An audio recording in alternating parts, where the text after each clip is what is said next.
بسم الله الرحمن الرحيم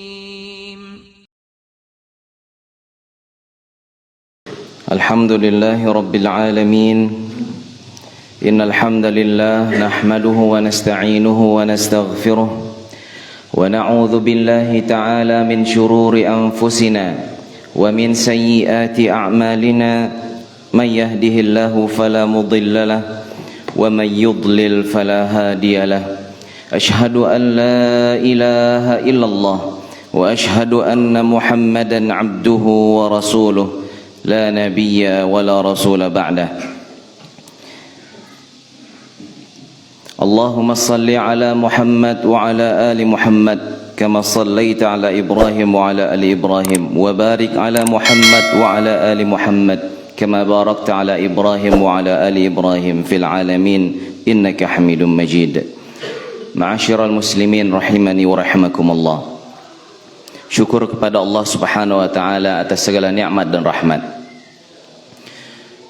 Syukur dalam bentuk nyata kita gunakan nikmat dan rahmat Allah tadi dalam rangka ketaatan kepada Allah.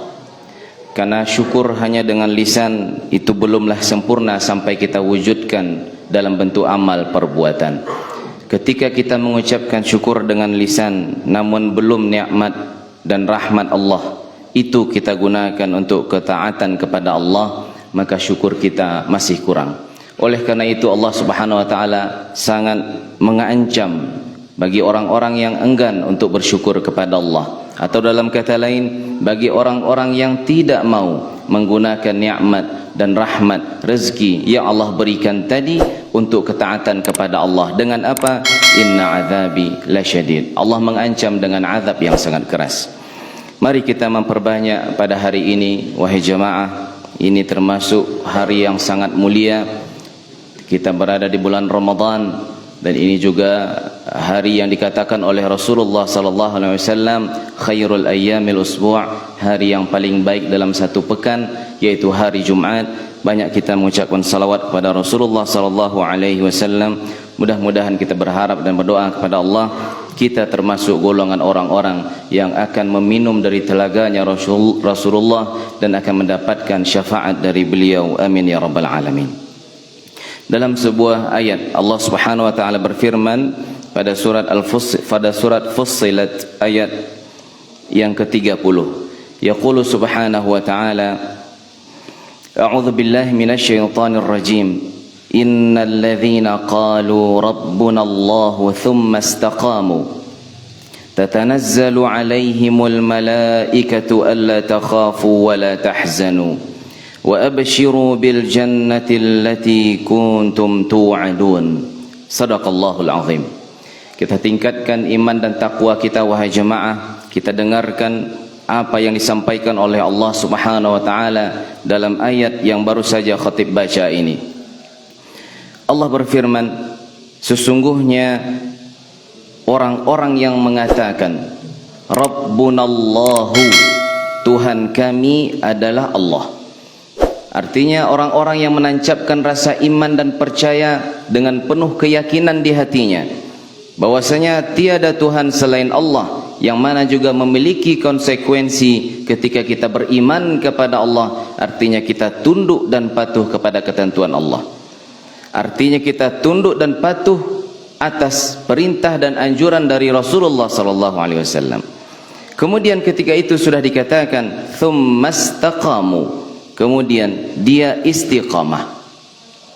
Ulama tafsir menjelaskan istiqamah ini dia adalah al-ikhlasu lillahi ta'ala, yaitu memurnikan niat, memurnikan amal ibadah kita hanya untuk Allah Subhanahu wa taala, menghindari memasukkan riya, memasukkan sum'ah dan rasa syirik di dalam hati kita ketika beramal kepada Allah Subhanahu wa taala. Apa yang didapatkan oleh orang-orang yang seperti tadi? Pertama, dia mengatakan amantu billah, kemudian dia istiqamah di jalan Allah. Apa yang dia dapatkan? Kata Allah, tatanazzalu alaihimul malaikah, akan turun kepada mereka malaikat-malaikat. Di dalam kitab tafsir dijelaskan setidaknya ada 2 kali malaikat akan turun kepada kita, yaitu orang-orang yang beriman kepada Allah dan istiqamah di jalannya. Pertama, di saat-saat sakaratul maut akan turun kepada mereka para malaikat yang mengatakan seraya berkata, alla takhafu, wahai hamba Allah, wahai ruh yang bersih, ar-ruhut tayyib, ar-ruhut tayyibah fil jasadit tayyib, wahai engkau ruh yang baik yang berada di jasad yang baik, ta'murinahu, kamu sudah memakmurkan jasad ini selama Allah masih meletakkan ruh di dalam jasadmu. Ukhruji, sekarang keluarlah. Ukhruji ila raihin wa raihan wa ila rabbin ghairi ghadban, keluarlah menuju tempat yang mulia, menuju tempat yang harum semerbak, menuju menemui Allah yang sangat penyayang. Malaikat akan turun kepada kita kemudian mengatakan apa? Alla takhafu, janganlah kalian takut. Takut dari apa? Takut dari mimma tuqbilunahu fi umuril akhirah. Jangan engkau takut dengan apa yang akan engkau hadapi di hari-hari setelah kematian ini. Panjang Bapak yang akan kita hadapi setelah kematian. Kalau kita hitung, ada beberapa hari yang lalu, beberapa minggu yang lalu, beberapa bulan yang lalu orang yang meninggal. Kita belum menghitung apa yang sudah dihadapi oleh Nabi Adam dan keturunannya. Sudah berapa ribu tahun dan hari kiamat belum kunjung tiba. Panjang yang akan kita perjalanan yang akan kita tempuh setelah kematian kita hadapi. Maka dikatakan oleh malaikat, semua orang takut, bahkan kita termasuk khawatir untuk menghadapi kematian kalau saja seandainya amal kita tidak cukup untuk menggapai husnul khatimah, karena kita hidup di akhir zaman. Kaum muslimin ya Allah, yang semoga Allah muliakan, kita hidup di akhir zaman. Di akhir zaman Nabi Muhammad SAW menggambarkan keadaan umat manusia di mana gampang sekali hati itu berbolak-balik. Dan memang sifat hati itu gampang berbolak-balik. Maka dari itu Rasulullah SAW min aktsari du'ain Nabi, di antara doa yang paling banyak Nabi ucapkan adalah ya muqallibal qulub tsabbit qalbi ala dinik. Yusbihur rajulu mu'mina wa yumsi kafira.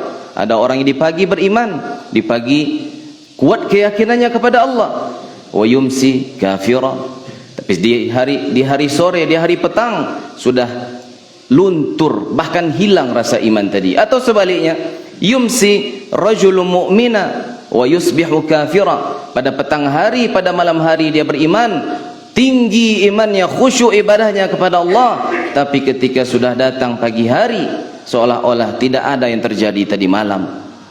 Ini gambaran umat di akhir zaman. Maka dikatakan oleh malaikat tadi, alla takhafu, tidak usah kalian takut akan apa yang akan kalian hadapi setelah kematian ini. Dari antara umur-umur hal-hal yang akan terjadi di akhirat kelak, dari mulai azab kubur, dari mulai pertanyaan mungkar dan nangkir, dari mulai hari berbangkit, dari mulai hari mahsyar dikumpulkannya seluruh umat manusia, dari mulai hari hisab dihitungnya semua amal ibadah, dari mulai mizan ditimbangnya amal ibadah, dari mulai sirat, dari mulai kemudian kita akan diputuskan masukkah kita, selamatkah kita menjalani siratal mustaqim ataukah kita jatuh di bawahnya. Maka jangan kalian takut, kata malaikat. Kemudian wa abshiru alla takhafu, kemudian wala tahzanu, dan jangan juga kalian sedih. Jadi momen-momen sakaratul maut ini momen yang memang tidak ada ketakutan terbesar yang akan atau yang sudah atau yang pernah dialami oleh siapapun di dunia ini selain momen sakaratul maut. Wa inna lil mauti lasakarat, kata Rasulullah. Benar-benar keadaan orang yang meninggal dunia itu sakarat, sangat menakutkan, sangat menyakitkan dan menyedihkan. Makanya ketika kita sakarat, dibutuhkan, diperlukan ada yang mendampingi kita untuk menjaga iman itu tetap ada di dalam dada, untuk menjaga lisan itu bisa mengucapkan, disunahkan untuk mentalkinkan mereka yang dalam keadaan sakarat. Ditalkinkan agar mudah lisan itu, agar tidak terombang-ambing dia, karena orang yang sakarat itu kesempatan terakhir bagi syaitan untuk menggelincirkan dia dari iman. Pada Allah sudah mengatakan, alla wala tamutunna illa wa antum muslimun. Maka ketika datang malaikat menemani kita mengatakan, la wala tahzanu, jangan kalian sedih. Dari apa kita sedih? Apakah sedih karena kita akan bertemu dengan Allah Subhanahu wa taala? Tentu saja tidak. Kebanyakan orang akan sedih dari apa yang dia tinggalkan. Sedih apakah anaknya nanti masih akan menyembah Allah sebagaimana yang dia didik, yang dia ajar selama di dunia. Sedih akankah nanti harta peninggalannya akan diperbutkan, akan menjadi malapetaka baginya untuk mempersulitkan hisabnya di atas, hisabnya nanti di alam kubur, hisabnya nanti di yaumil mahsyar.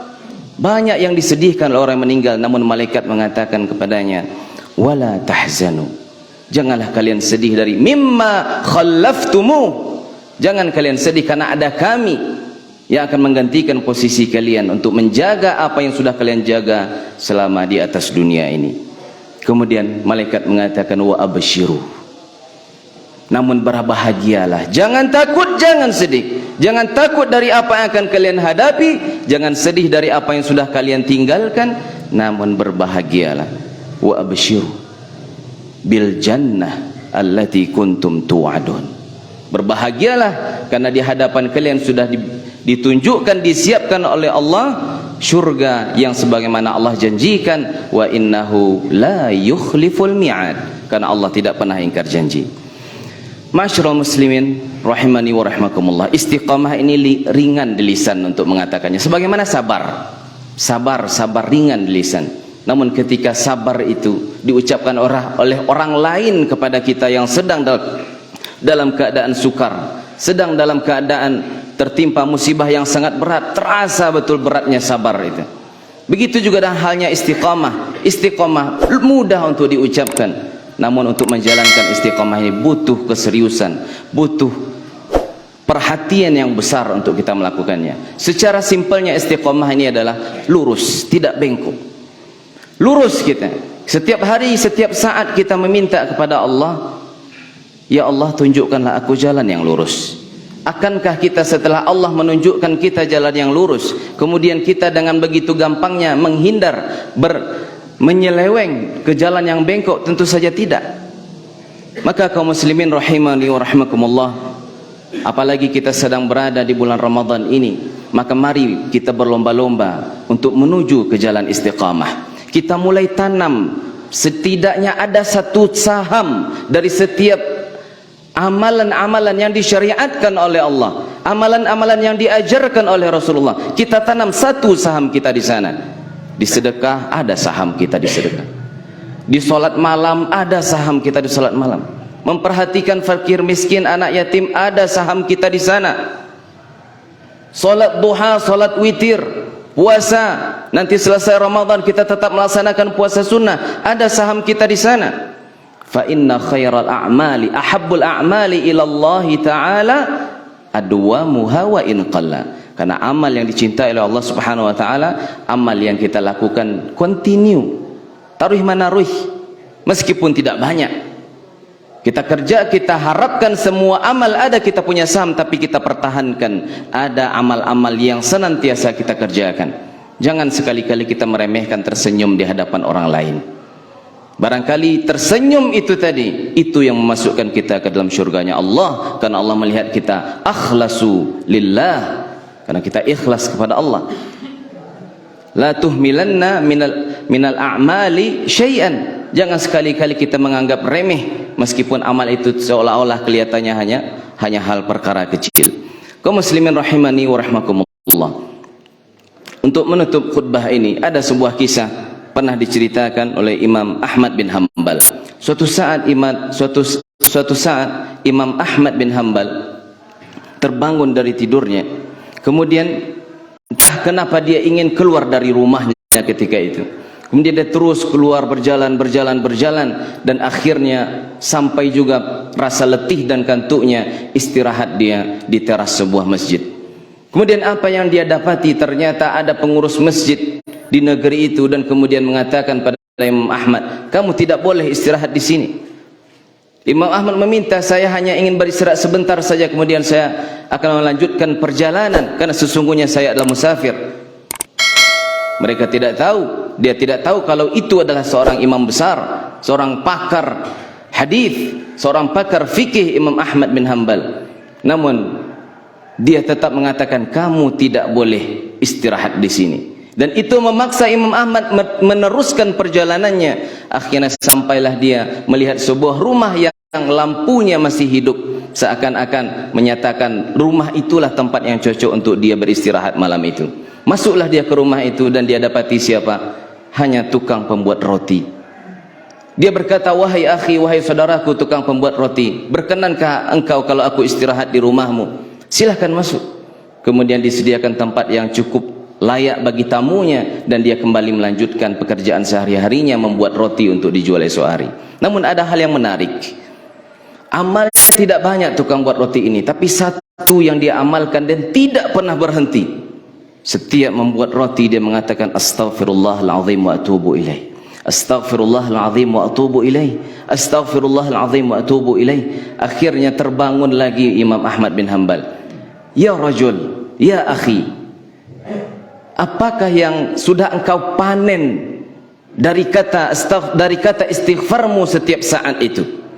Dia meminta maaf, wahai saudaraku, saya minta maaf, apakah istighfarku membangunkan tidurmu? Tidak masalah wahai akhi, tapi apa yang engkau panen dari istighfarmu yang terus menerus yang engkau lakukan? Dikatakan oleh laki-laki tadi, sesungguhnya semua kehendak saya, semua apa yang saya minta kepada Allah, alhamdulillah dengan fadilah istighfar ini Allah berikan. Sesuai juga dengan surat Nuh, Allah mengatakan faqultu astaghfiru rabbakum innahu kana ghaffara yursilis samaa 'alaikum midrara wa yumdidukum bi amwali wa banin wa yaj'al lakum jannati wa yaj'al lakum anhara ma lakum la tarjuna lillahi waqara. Saya meminta apapun Allah kasih, saya doa apapun Allah beri, tapi ada satu yang sampai hari ini belum Allah kabulkan. Penasaran Imam Ahmad, apa dia gerangan? Saya berdoa kepada Allah, ingin sekali untuk berjumpa dengan Imam Ahmad bin Hanbal. Terperanjatlah Imam Ahmad ketika itu dari tidurnya, hilang rasa kantuknya. Ya akhi, abshir, berbahagialah wahai akhi, karena apa yang engkau katakan tadi semuanya Allah kabulkan. Samaratu istighfarika, buah dari istighfar kamu semuanya Allah kabulkan. Bagaimana kamu engkau mengatakan seperti itu wahai akhi? Sayalah Ahmad bin Hanbal. Dengan istighfarmu tidak bisa membuat aku tidur malam. Dengan istighfarmu aku harus keluar dari rumahku. Dengan istighfarmu aku diusir oleh takmir pengurus masjid. Dengan istighfarmu Allah mengarahkanku jalan menuju ke rumahmu. Allah datangkan aku ke rumahmu. Abshir, berbahagialah. Khairu a'mal inna ahabbal a'mali indallah adwamuha wa in qalla. Sesungguhnya amal yang dicintai oleh Allah yang dilakukan secara rutin terus menerus meskipun tidak banyak jumlahnya. Fa'tabiru ya ulil absar.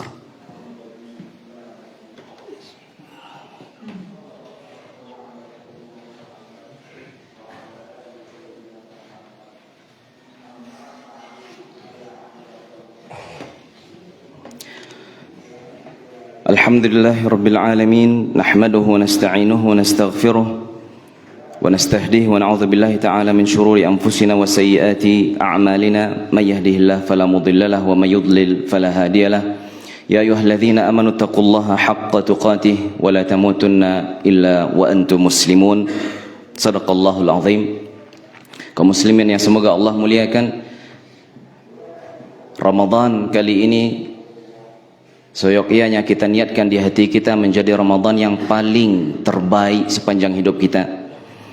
Ada yang sudah puluhan tahun, belasan tahun menjalani Ramadan, maka kita niatkan Ramadan kali ini menjadi Ramadan terbaik. Kenapa demikian? Siapa yang menjamin di Ramadan yang akan datang kita masih bisa menemuinya? Ada orang yang sangat berharap bisa jumpa dengan bulan Ramadan, setidaknya meninggal di bulan Ramadan kalaupun Allah akan mencabut nyawanya. Tapi ada yang Allah sampaikan, ada yang tidak Allah sampaikan. Makanya ada yang berdoa, Allahumma barik lana fi sya'bana fi rajab wa sya'bana wa balighna Ramadan. Ini bukan hadis, namun ini disahkan oleh ulama ketika diucapkan sebagai doa untuk pengharapan kepada Allah agar disampaikan kita di bulan Ramadan. Saking mulianya bulan Ramadan ini. Makanya kita niatkan dari sekarang untuk menjadikan ini Ramadan terbaik sepanjang hidup kita. A'udzubillahi minasyaitonirrajim. Bismillahirrahmanirrahim. Wal 'asr. Innal insana lafi khusr illa alladhina amanu wa 'amilus shalihat wa tawassaw bil haqq wa tawassaw bis sabr. Innallaha malaikatahu yusalluna 'alan nabiy ya ayyuhalladzina amanu sallu 'alaihi wa sallimu taslima. Allahumma salli 'ala Muhammad wa 'ala ali Muhammad kama shallaita 'ala Ibrahim wa 'ala ali Ibrahim wa barik 'ala Muhammad wa 'ala ali Muhammad kama barakta 'ala Ibrahim wa 'ala ali Ibrahim fil 'alamin innaka Hamidum Majid. اللهم اغفر المسلمين والمسلمات والمؤمنين والمؤمنات الأحياء منهم والأموات وتابع بيننا وبينهم بالخيرات. اللهم أعز الإسلام والمسلمين وأذل الشرك والمشركين ودمر أعداءك أعداء الدين. اللهم اجعل القرآن العظيم ربيع قلوبنا ونور صدورنا وجلاء أحزاننا وذهاب غمومنا وهمومنا ولا إلى النار مصيرنا برحمتك يا أرحم الراحمين. ربنا آتنا في الدنيا حسنة وفي الآخرة حسنة وقنا عذاب النار. عباد الله إن الله يأمركم بثلاث وينهاكم عن الثلاث. يأمركم بالعدل والإحسان وإيتاء ذي القربى وينهى عن الفحشاء والمنكر والبغي يعظكم لعلكم تذكرون فاذكروا الله العظيم إن الله يعلم ما تصنعون. شكرا يا ربي شكرا هديت قلبي شكرا